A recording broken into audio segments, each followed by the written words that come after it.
What's up, guys? I'm Jimmy with Triple R Custom Homes, and we're at one of our job sites today, and we're going to give you some real basic information on what anchor bolts are. So the anchor bolts we use, they're 5/8 inch in diameter, they're 10 inches long, and they're L-shaped. Some of the rules that we have to follow when we're installing these anchor bolts is within every corner of the house we have to have an anchor bolt within 12 inches. So we have a corner here, within 12 inches of each direction we have to have an anchor bolt.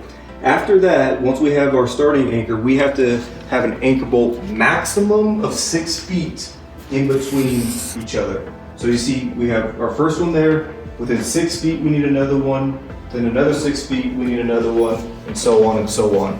Some other rules that we have to follow is anywhere that we have a splice or a cut in our bottom plate like you see here, we have to have an anchor bolt within 12 inches of each direction. So splice here, 12 inches to the right, 12 inches to the left, we need an anchor bolt. We put the anchor bolts in two different phases. The first phase is when the foundation's being poured and the concrete's still wet. We put an anchor bolt within 12 inches of the corners and every 6 feet after that. We'll do a second phase of anchor bolt installation, and that's when the frame is up. We can double check our spacing, making sure we have all our anchor bolts in place. But most importantly, at that stage, we can go and check where we have all of our splices in our bottom plates. The last thing we need to check for is we make sure they're within the middle 2/3 of our bottom plate. So we go around trying to check to make sure they're as center as possible in our bottom plate. That's some pretty basic information on anchor bolts. Hope it was helpful.